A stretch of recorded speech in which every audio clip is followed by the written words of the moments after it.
I know I really should be doing more Augustine and Plato, maybe some Stoics. I need to get back to the pre-modern philosophers, but right now I think I'm in a position where my brain can work more efficiently on William James for some reason. I don't know what the reason is. Anyway, I'm going to do a series of videos for the Philosophers in Their Own Words playlist on William James, The Will to Believe, and other essays, and I'll probably combine them for the Great Texts in Philosophy playlist.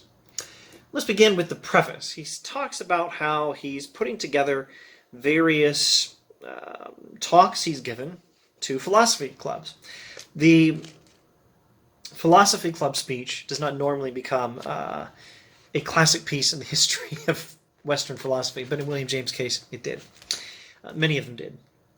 We're obliged to give a short name to the attitude in question, that is to say, the attitude that's motivated his speeches to philosophy clubs.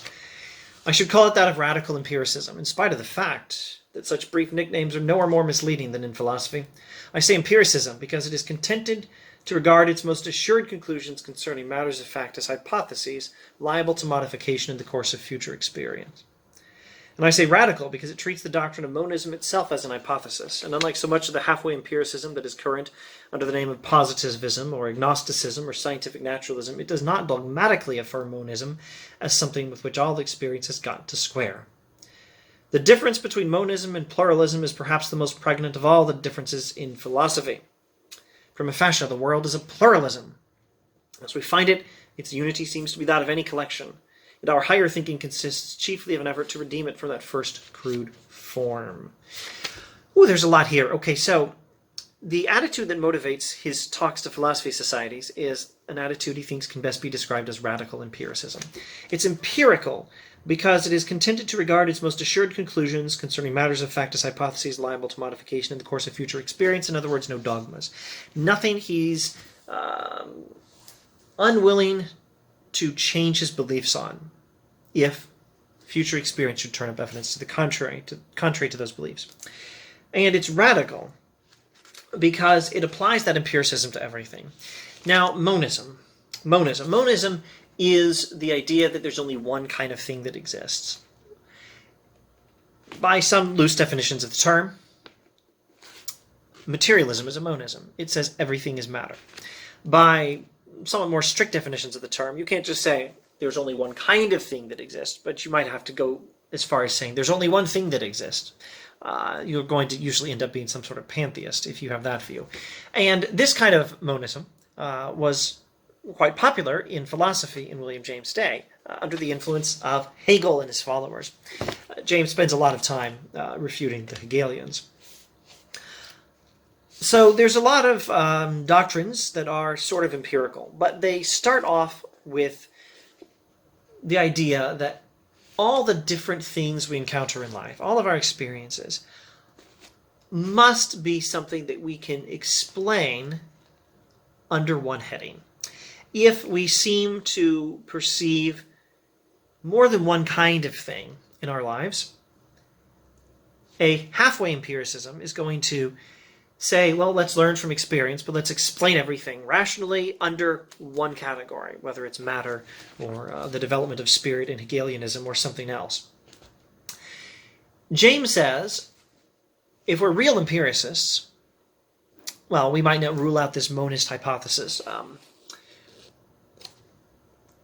carelessly. We'll certainly consider it and give it a fair hearing, but we have to allow experience to have its say, and we're not going to defy experience, no matter how good our theories are. If experience does not live up to theory, well, so much the worse for theory.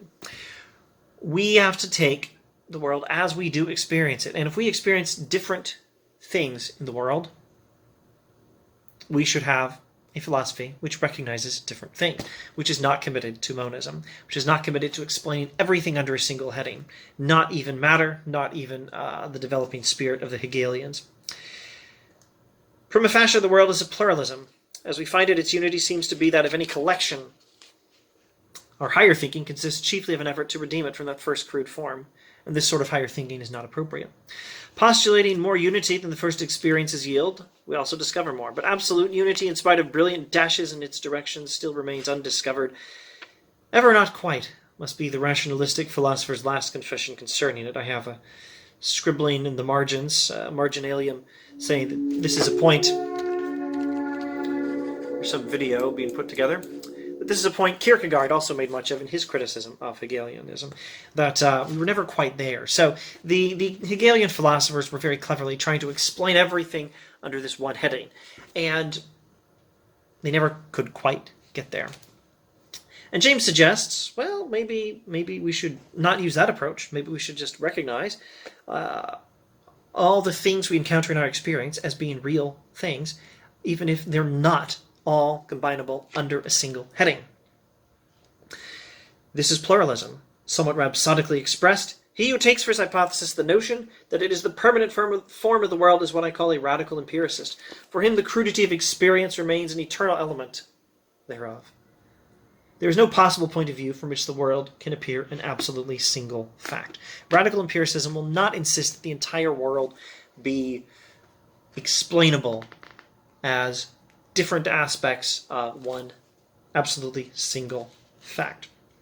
Real possibilities, real indeterminations, real beginnings, real ends, real evil, real crises, catastrophes, and escapes, a real God and a real moral life, just as common sense conceives these things, may remain in empiricism as conceptions which that philosophy gives up the attempt either to overcome or to reinterpret in monistic form.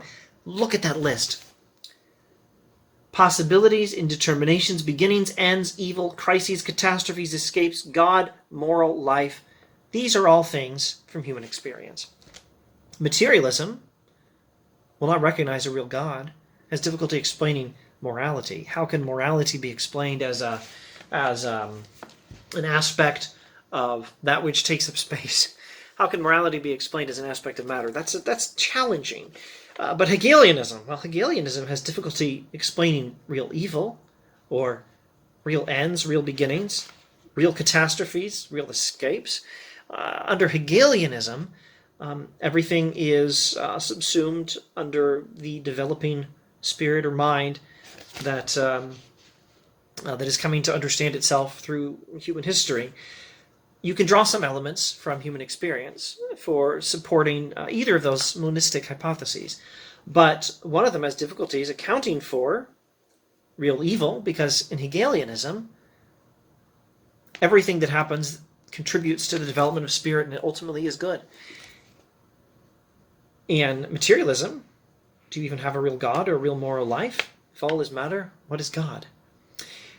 But James says, real possibilities, real indeterminations, real beginnings, real ends, real evil, real crises, catastrophes, and escapes, a real God and a real moral life, just as common sense conceives these things, and just as we experience them in our human experience, may remain in a committed empiricism as conceptions which a radical empiricism, which is the kind James prefers, will recognize as being what they are, and will not insist on reinterpreting them and explaining them away, no matter how clever the explanation or how appealing the monistic theory that would ultimately have to explain some things away rather than to explain them. Better to leave some things unexplained and recognize all reality is what we experience, including all its different aspects, and not ultimately explain away some of our experience. Better to do that than to surrender to some very clever theory that doesn't explain all of the facts without happening to explain away some of them. The first 4 essays in this book are largely concerned with defending the legitimacy of religious faith. There really is no scientific or other method by which men can steer safely between the opposite dangers of believing too little or believing too much. Believing too much without evidence, that's dangerous. Try to avoid that if you can. Believing too little and maybe missing out on some truths because you're trying to avoid making a mistake by believing too much, that's dangerous. Avoid that too. Between this Scylla and Charybdis, that's not his language, but that I can recall anyway, I'm not seeing it on this page. Between this Scylla and Charybdis of believing too much and believing too little, what do? Well, to face such dangers is apparently our duty. To hit the right channel between them is the measure of our wisdom as men, or as humans. I think this is the gender-neutral masculine of old-timey English. I do not think that anyone can accuse me of preaching reckless faith. I preach the right of the individual to indulge his personal faith at his personal risk. We do risk being wrong if you believe without proof. But you also risk not believing the truth if you go another route. And I suppose we'll stop there. That's a very brief introduction to the preface. In future videos in this series, I hope to go over various interesting moments. Hopefully not too much that's been covered elsewhere on this channel, though I know the essay, The Will to Believe, which is up next, has been covered before. But we'll probably do it again. It probably won't hurt you. Thanks for watching.